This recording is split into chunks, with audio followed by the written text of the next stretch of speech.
tradicional charla preconcierto más. En esta ocasión nos acompañan miembros organizadores y ponentes del coloquio de filosofía. Ellos nos hablarán más del tema y nos van a también hablar un poquito de por qué está involucrado en esta ocasión con nuestra orquesta. Bienvenidos, muchas gracias. Los dejo en sus manos.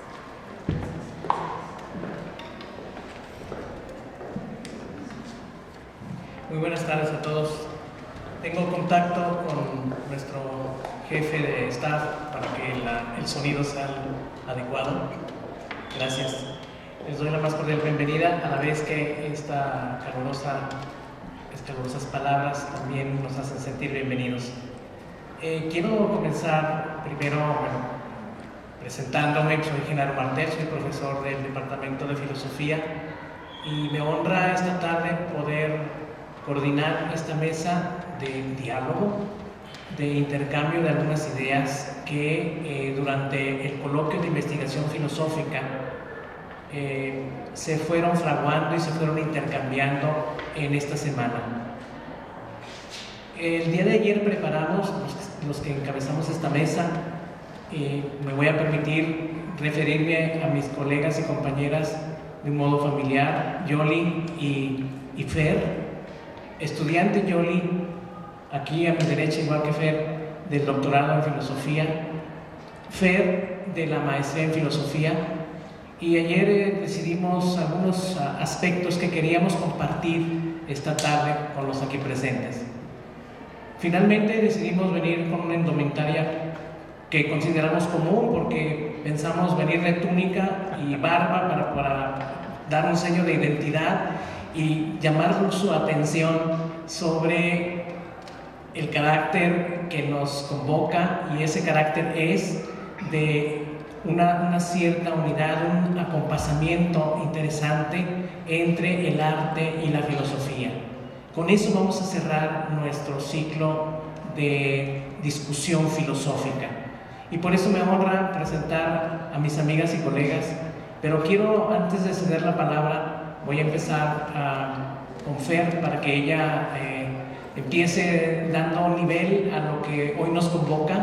Quiero decirles que el motivo más grande para que este servidor, que me enorgullece, es dar testimonio del vigor que la filosofía tiene a través del trabajo juvenil, decidido, crítico, que enmarca lo que ellas están realizando. Y la muestra que precisamente nos motiva y une este preámbulo de nuestro programa musical del día de hoy es que nuestras amigas y compañeras trabajan la relación entre filosofía y música. Ellas, aparte de disfrutar como todos de la música, también la reflexionan. Ellas, aparte de ser espectadoras y ser asiduas a muchas de las expresiones musicales, que sin duda tienen algunas preferidas, también piensan críticamente el fenómeno musical. Esta tarde nos sentimos muy contentos de pisar este recinto y poder contribuir, compartirles a todos algo de lo que en filosofía se trabaja al respecto de esta relación. Espero que sea para todos una velada o una prevelada, una manera de preparar lo que más adelante tendremos el gusto de disfrutar. Quiero pedir entonces en primer lugar la intervención de Fer, y ella estará en condiciones de empezar a subir este nivel de reflexión que queremos y que hemos preparado para todos ustedes. Muchísimas gracias.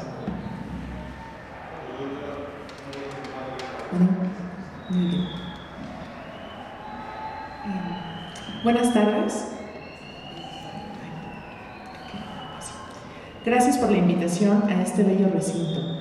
Es para mí un honor estar con todas, todos ustedes en este programa de la USUG, en el marco de la FILUG y el cierre del 13º Coloquio de Investigación Filosófica del Posgrado en Filosofía de la UG. Mi objetivo en esta participación es compartirles algunas ideas en torno a la filosofía y la música, Quizás algunas personas estén preguntando, ¿cuál es la relación entre música y filosofía? ¿Cómo podríamos pensar el vínculo entre estas dos disciplinas? ¿Cuál es el intercambio que se puede generar entre una manifestación artística, en este caso la música, y la filosofía? ¿Cómo podemos entender la filosofía de la música? Estas interrogantes, por sí mismas, nos podrían llevar mucho tiempo de reflexión. Sin embargo, por ahora, solo se pretende ofrecer una visión panorámica en torno al vínculo música-filosofía. Una característica que desde mi perspectiva es muy importante en toda reflexión filosófica es generar preguntas a partir de la duda, idea que retomo de la filosofía cartesiana, pero que podemos encontrar a lo largo de la historia de la filosofía. Por ejemplo, en los diálogos de Platón, donde el personaje de Sócrates cuestiona sin cesar a sus interlocutores. Considero que la filosofía es un ejercicio dialógico. Estamos constantemente en un diálogo con la otredad, leyendo textos, charlando directamente con las personas y también diálogo con nosotros mismos, con nuestro propio pensamiento. En este sentido, la filosofía cuestiona, incomoda, nos muestra una manera de ver que es posible que no hubiéramos considerado. La filosofía plantea interrogantes que quizás no podrán ser respondidas o que tienen una respuesta provisional, que en algún momento alguien más reformulará, repensará, generando con ello una nueva perspectiva. Retomando estas ideas, es decir, la filosofía como un diálogo que plantea preguntas, podemos pensar en el vínculo filosofía-música, donde encontraríamos varios caminos que mencionaré brevemente. Podemos pensar en los filósofos que se han dedicado a pensar, a hablar e incluso componer música. Nombremos algunos que pertenecerían a este rubro. Platón y Aristóteles, quienes mencionan los efectos generados por la música en sus oyentes. Pitágoras, que se refiere a la armonía de las esferas y muestra cómo a partir de un sonido, si generamos divisiones en el objeto que lo produce, podemos tener otros, los armónicos, que se relacionan con la proporción. Es decir, la mitad nos da una octava, 3/4 una cuarta, 2/3 una quinta, etc.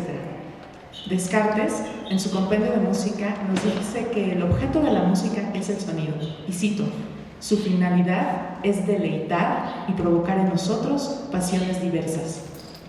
Rousseau escribió sobre música en la enciclopedia y además compuso varias obras como la ópera en un acto, El adivino de la aldea, en la cual también fue autor del libreto. Schopenhauer se refiere a la música instrumental como la máxima expresión de la voluntad. Nietzsche compuso varias obras. Por ejemplo, para piano tenemos Das Fragment an sich, donde algunos ven la expresión del eterno retorno. Otro camino marcado entre música y filosofía sería considerar los problemas propios de la música y mirarlos con una perspectiva filosófica. Por ejemplo, podemos hablar de la ontología de la obra musical, de la autenticidad, de la interpretación, de la composición, de los elementos que son constitutivos de la música misma, como ritmo, melodía, armonía, timbre, de la relación entre música y emociones, del valor musical, de los diferentes estilos musicales, etc. También encontramos reflexiones en las cuales se pueden relacionar la filosofía y la música, por ejemplo, en la musicología, la etnomusicología, la filosofía y psicología de la música, las ciencias cognitivas, la educación y, por supuesto, la política y la sociología. Entonces, con lo dicho hasta ahora, tendríamos tres formas de relacionar música y filosofía. La primera es ver la relación de algún personaje en la historia de la filosofía que haya escrito sobre música y o compuesto algunas obras. La segunda sería tratar algún problema propio de la música desde la mirada filosófica, es decir, cuestionando, problematizando algún aspecto propiamente musical. La tercera se refiere a la relación entre filosofía, música y alguna otra disciplina. Para concluir esta idea, mencionemos una última vía, la estética musical. Cuando hablamos de estética, podemos pensar en su comienzo como disciplina con Alexander Baumgarten en el siglo XVIII, aunque encontramos otros textos y perspectivas anteriores que podrían ser considerados dentro de la estética. Pareciera que en filosofía, la disciplina de la estética es joven.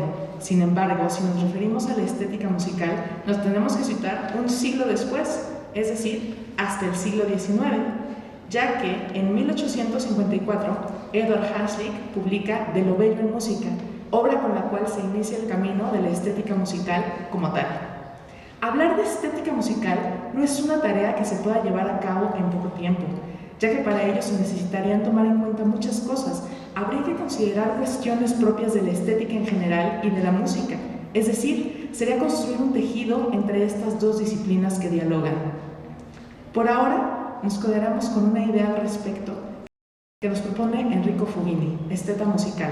Cito: la estética musical no es una disciplina susceptible de ser definida en términos rigurosos, más bien constituye un entramado de reflexiones interdisciplinares de las que el aspecto filosófico es solo uno de los componentes y no siempre el más importante. Por lo tanto, un recorrido histórico a través de cómo se ha configurado la reflexión, o mejor, el conjunto de reflexiones sobre la música durante los siglos, acaba entrelazándose por una parte con la misma historia de la música en sentido lato y, por otra, con todas aquellas disciplinas que han hecho de la música el objeto de un cierto interés por su parte. Las matemáticas, la psicología, la física acústica, la especulación filosófica y estética propiamente dichas, la sociología de la música, la lingüística, etc.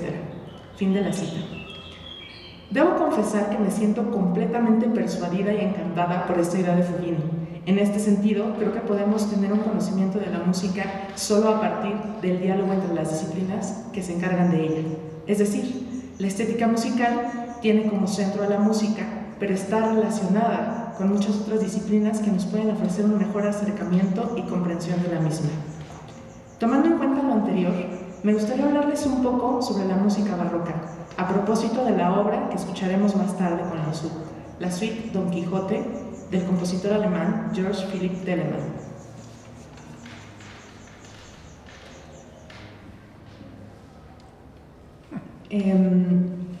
Esta parte es un poco más flexible, entonces...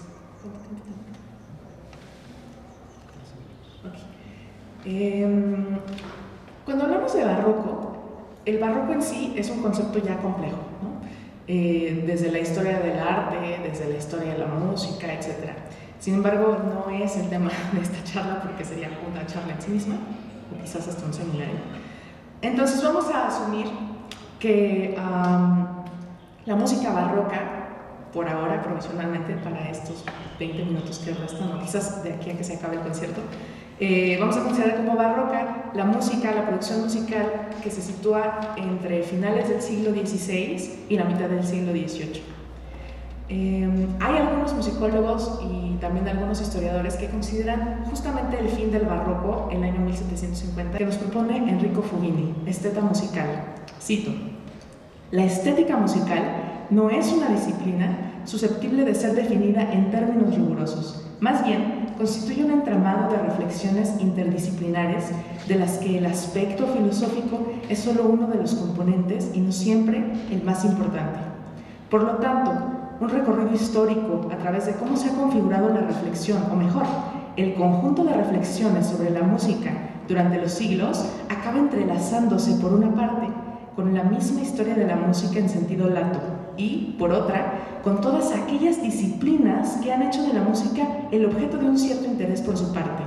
Las matemáticas, la psicología, la física acústica, la especulación filosófica y estética propiamente dichas, la sociología de la música, la lingüística, etc. Fin de la cita. Debo confesar que me siento completamente persuadida y encantada por esta idea de Fughini. En este sentido, creo que podemos tener un conocimiento de la música solo a partir del diálogo entre las disciplinas que se encargan de ella. Es decir, la estética musical tiene como centro a la música, pero está relacionada con muchas otras disciplinas que nos pueden ofrecer un mejor acercamiento y comprensión de la misma.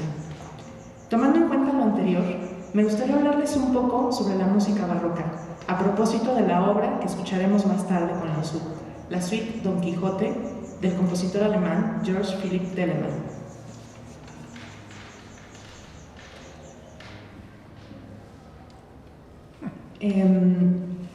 Esta parte es un poco más flexible, entonces...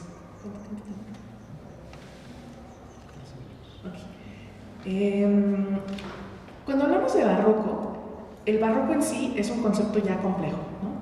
Desde la historia del arte, desde la historia de la música, etc.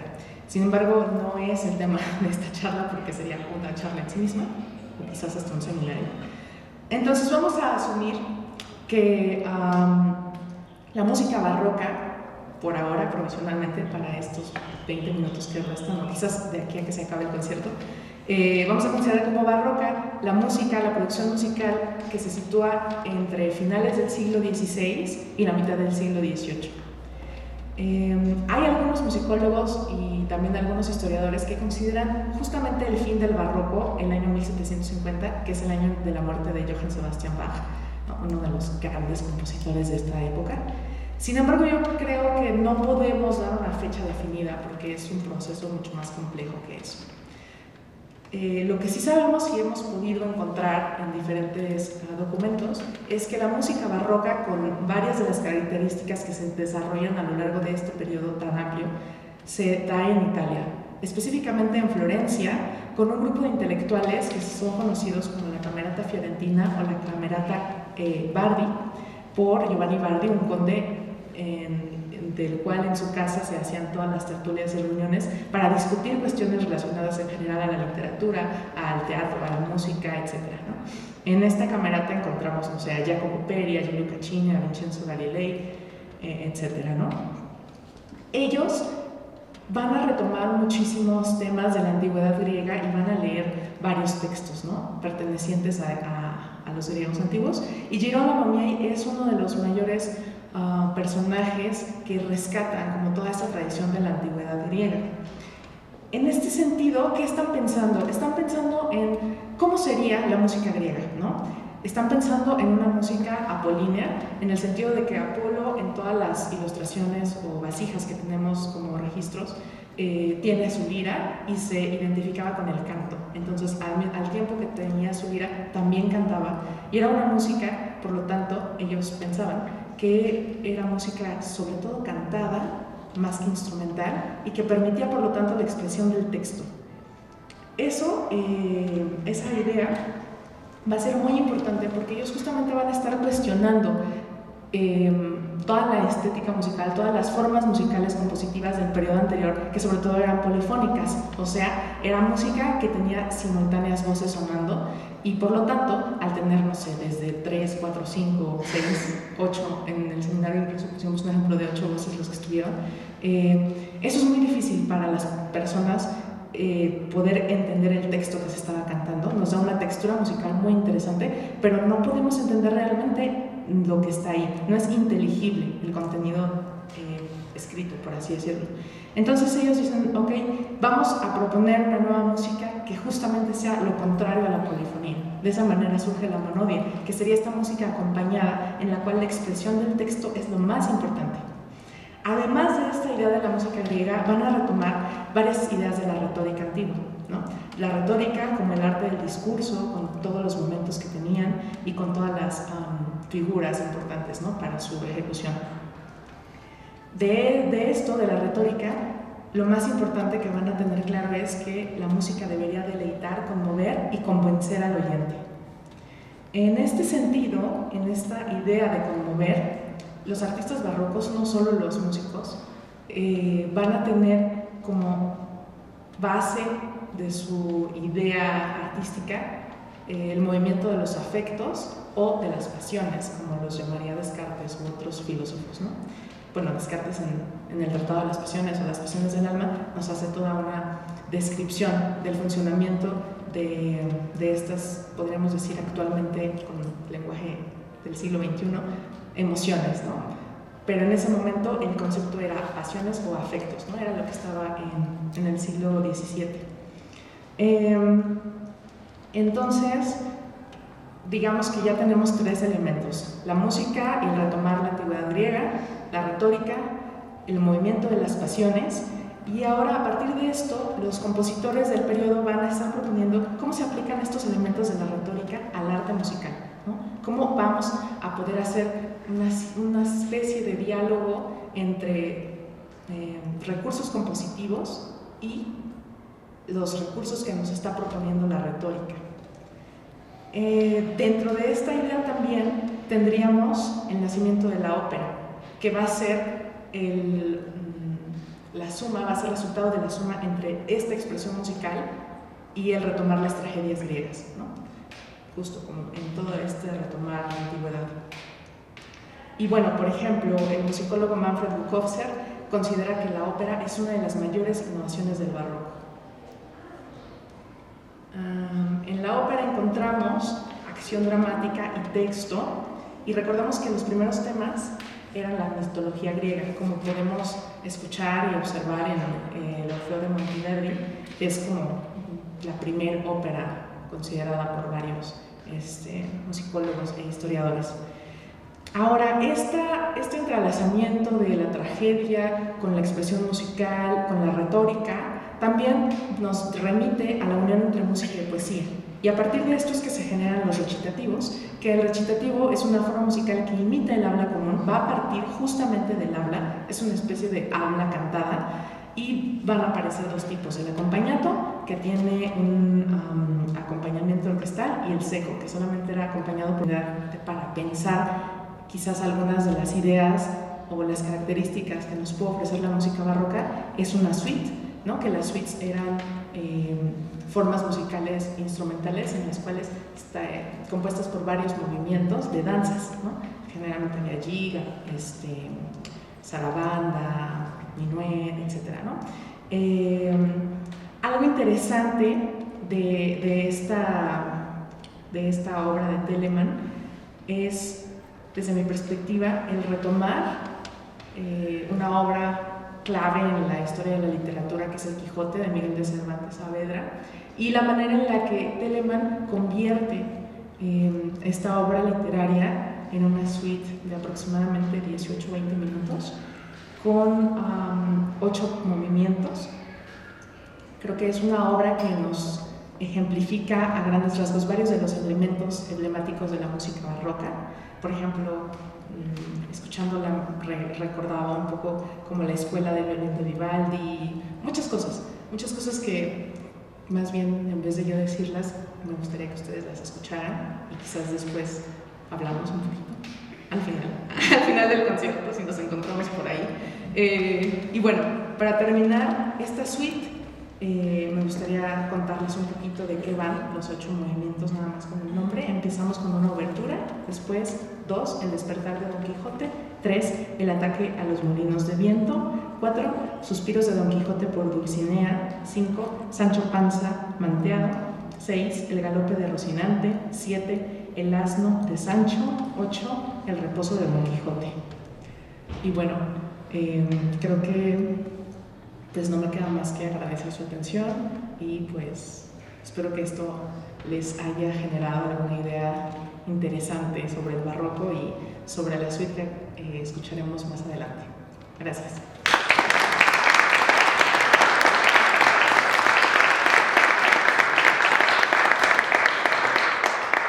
Bien, voy a ceder el uso del micrófono a Yoli. Ella hizo una proyección de los eventos que, en torno a lo que hemos enunciado como el coloquio de investigación filosófica, se despliegan también un par de eventos más. Ella nos explicará cómo y en qué consiste esta proyección de tríptico. Adelante. Buenas tardes.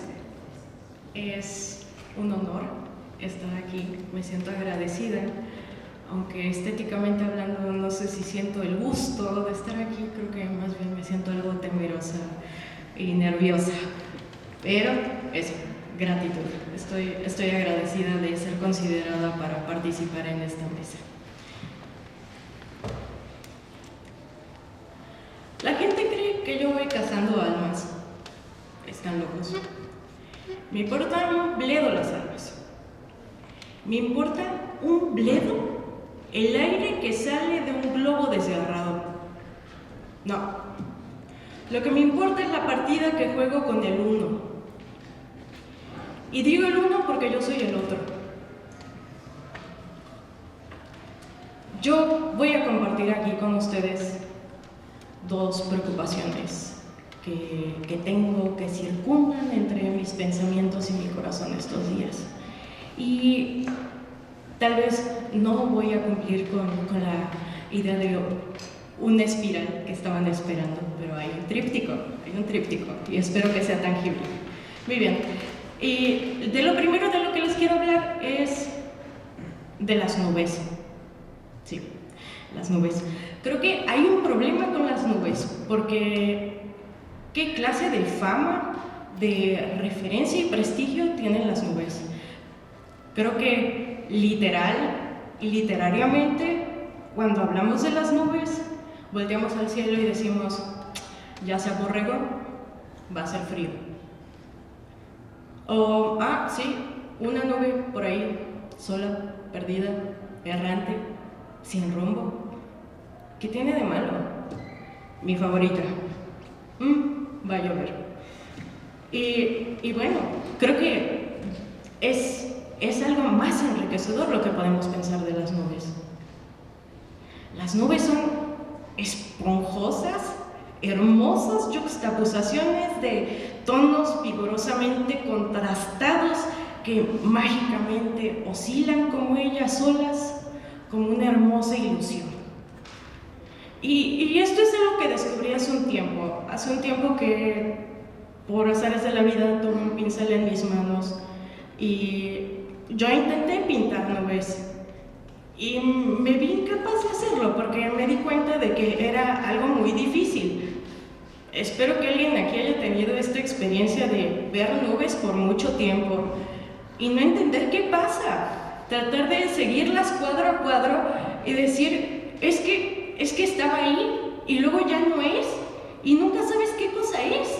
Pero eso es lo hermoso que tienen las nubes. Son una hermosa ilusión óptica. Es una ilusión óptica porque uno las está viendo y no sabe si está viendo el frente de la nube, la parte de abajo de la nube, un lado de la nube, o si solo está ahí embarrada en la bóveda celeste sin motivo alguno. Y creo que son obsesivamente fascinantes. Y Hermann Hesse dice, mostradme un solo hombre que conozca mejor las nubes y que las ame más que yo ahí me la disputo. O indicadme en este mundo algo que sea más hermoso que ellas. Son recreo y consuelo de la vista, bendición y regalo de Dios. Son blandas y tranquilas como las almas de los niños recién nacidos. Son bellas, poderosas, espléndidas como ángeles buenos, y algunas veces pueden también transformarse y volverse en oscuras, amenazadoras y crueles como mensajeras de la muerte. Están suspendidas en el cielo y la miseria tierra, como ejemplo hermoso de todas las ansias y todos los anhelos de los hombres. Y así como ellas están suspendidas tímidamente y anhelantes entre el cielo y la tierra, penden asimismo anhelantes y tímidas entre tiempo y eternidad las almas humanas. Oh nubes, las nubes hermosas y eternamente cambiantes. Sí, creo que tenemos mucho en común con las nubes. Algunas veces solícitos, contenidos, densos, tormentosos, y otras veces podemos ser livianos, radiantes, transparentes y arrebolados, pero sobre todo, compartimos esta existencia suspendida entre el cielo y la tierra. Pero si pudiera compartir una palabra con Hermann Hesse, le diría que hay otra cosa, además de las almas y las nubes, que disputa esta localidad entre el cielo y la tierra, entre lo divino y lo profano, en medio de la fe y la razón, y en los límites que arañan entre la imaginación y la locura. Claro que estoy hablando de la música. Dice Stravinsky en su poética musical: ¿cuán engañosas son las descripciones literarias de la forma musical? ¿Será verdad que es tan difícil hablar de la música? Repito, ¿cuán engañosas son las descripciones literarias de la forma musical? Y es una gran pregunta, ¿cómo empezar acaso a hablar de música? Y hace poquito una niña muy dulce aquí presente, Isaura, me hizo recordar una anécdota que tuve en mis tiempos universitarios, en los que participaba yo en una grabación. Estaba yo en el coro de la universidad y grabábamos un coro litúrgico y había 2 piezas seleccionadas para este proyecto. Uno fue un Kyrie de Mozart y la otra pieza, Panis Angelicus. Todo iba bien en la grabación. Cantamos el Kyrie y terminando el Kyrie pasamos al Panis Angelicus. Empieza la introducción del piano. Todo bien. El coro estaba listo. Entonces empezamos a cantar. Panis Angelicus, fit panis hominum. En ese momento cortaron la grabación, lo sacaron de ahí y bueno, la directora, ella es cubana, Martita Santibáñez, donde sea que esté, saludos, y nos empezó a regañar y dijo: por su madre, mi hijo, no pueden cantar todo como si fuera Mozart, tienen que seguir mis manos, que no ven las partituras, las músicas, les está diciendo algo. Ese regaño me ha servido hasta la fecha para continuar con reflexiones musicales que sigo comprendiendo y asimilando, porque es que sucedieron tantas cosas en ese momento, porque el papel del intérprete es algo muy difícil. En ese momento dije, pero es que, a ver, hay una visión del director, pero también la partitura me está diciendo una cosa. Y luego, encima de todo esto, nos dijo que, o sea, no podemos cantar como Mozart, una pieza que se supone que es de comunión, asumiendo que yo tenía que tener una capacidad mínima de entender qué es la palabra comunión. ¿Cómo carajos tendría que sentir yo que es comunión? Y también el supuesto de que yo sé cómo expresar eso. Todo eso entrando en conflicto ha generado que lleve más de 10 años pensando los temas. Y bueno, seguimos aquí. Y esta es mi segunda preocupación. El mundo interno de las personas y cómo a partir de las artes podemos reconectar con este ejercicio. Y estos días he escuchado muchas voces que también se preguntan por a lo mejor una incapacidad, por la gente hoy a ser sensibles o las dificultades para hacer ejercicios reflexivos. Y yo también doy cuenta desde a lo mejor esta experiencia un tanto ingenua, no lo sé, que precisamente las artes pueden ser este ejercicio mediante el cual yo particularmente desde la música lo veo, que exigen que nosotros busquemos esa claridad del reconocimiento de qué pasa en nuestro interior. Y no nos pueden decir o bueno, sí podrían, hay una demanda por decir, bueno, ¿qué hacemos con tanto sufrimiento allá afuera? Pero es que la gente no sabe qué siente. Y yo estuve ahí. Yo no sabía cómo sentir que era una comunión. Yo no sabía cómo sentir muchas otras cosas. Y entonces me parece un poco tiránico, y perdón, el ejercicio que también se busca con estas charlas preconcierto. No estoy pretendiendo evangelizar su experiencia estética y atiborrarlos con discursos de lo que es un discurso musical, ni etiquetas de cómo deberíamos de sentir ni pensar la música, porque en una primera instancia ni siquiera nosotros sabemos cómo acercarnos a ese pensar. Mi exhortación más bien es a decir, dejemos que la obra sea, que se vista como quiera, que se muestre como sea que quiera mostrarse, y nosotros empezar a ver qué es lo que pasa ahí. Y aquí es donde conectamos la idea de la nube.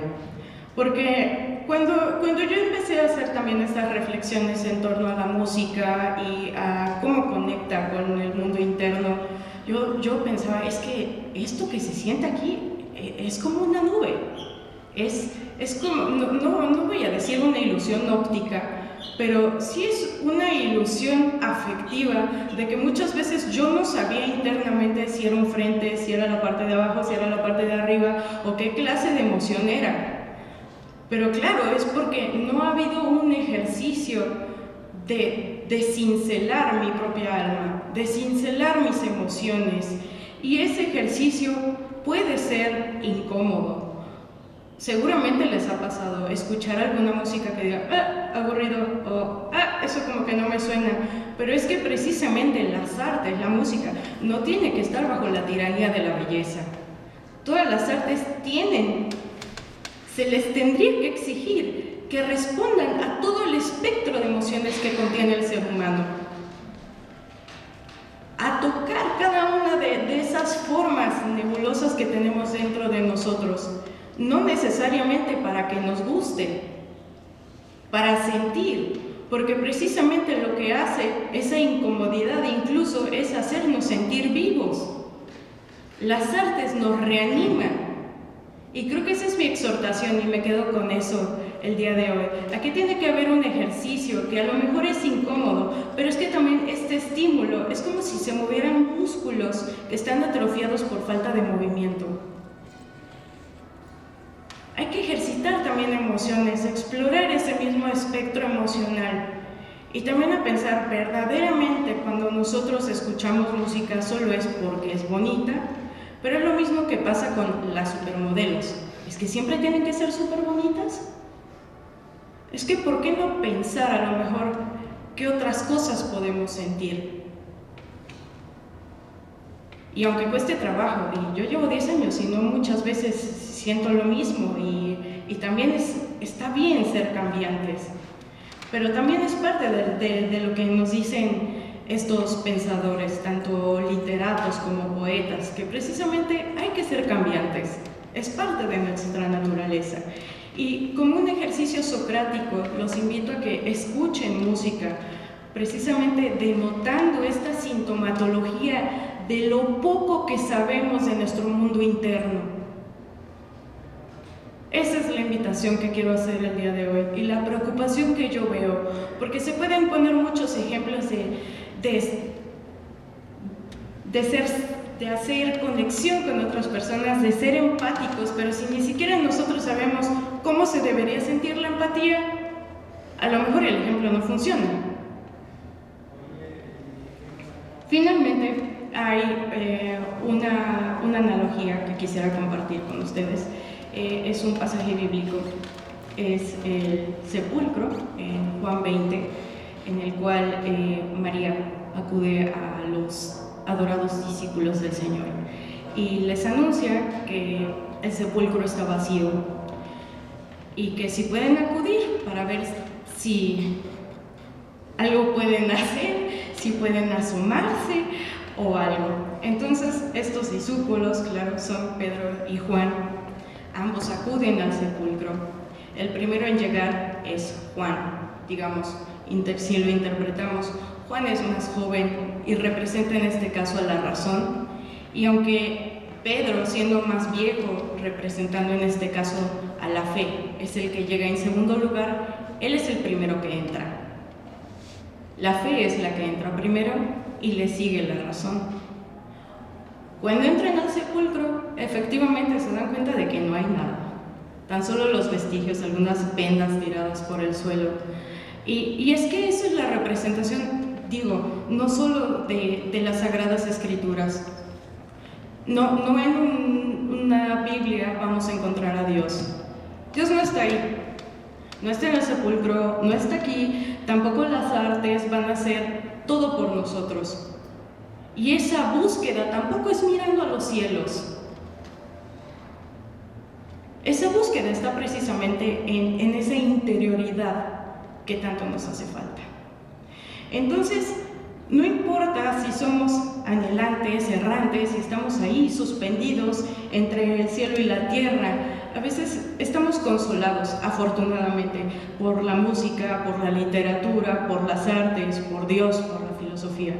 Y yo diría que para aquellos que saben escuchar el silencio, saben que todas y una son la misma cosa.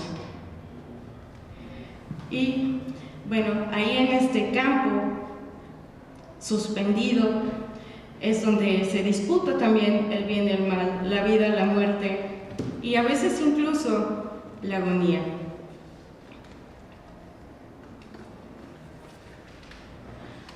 Prometeo sabe que agoniza y se resiste. La resistencia pertenece y no pertenece a la normalidad. Es todavía una manifestación de proteísmo. Pero es más como poner al mal tiempo buena cara. La cara de la medida del mal. Tal vez haya salvación. Y el futuro nazca del presente de una que milagrosamente preste realidad a la figura del lenguaje con que resumimos el proceso de la historia, muerte y transfiguración. Previve Prometeo, mientras solo haya meras razones para desaparecer. La esperanza se cifra en la magia del genio. Muchas gracias.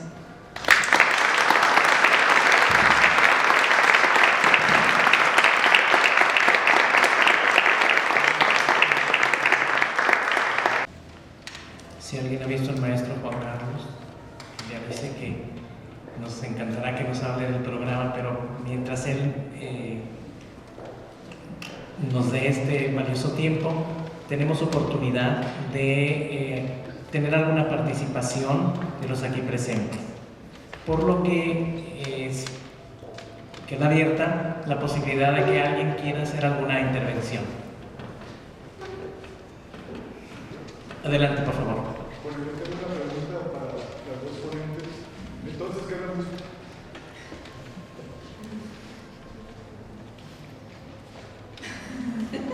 ¿Qué?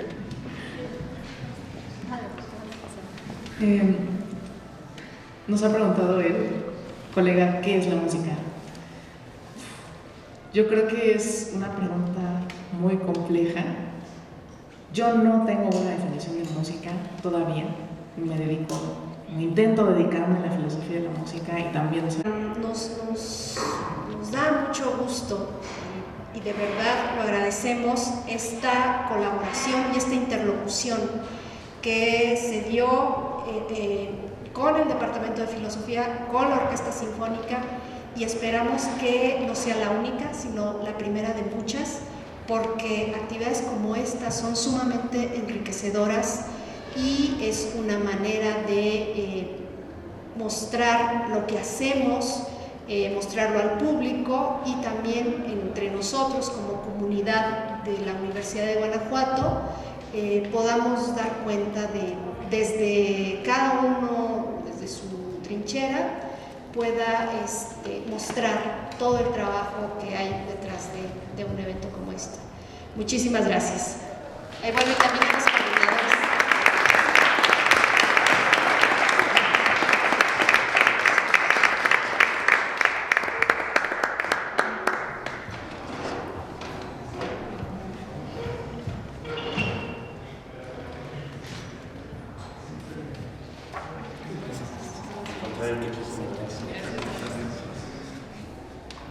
Entonces, la fotografía.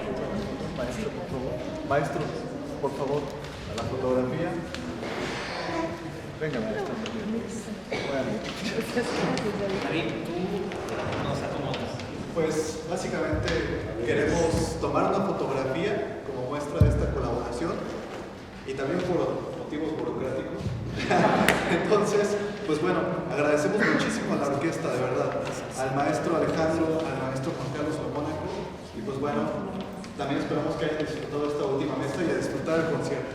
Bien, entonces, pues bueno, ¿para dónde volteamos?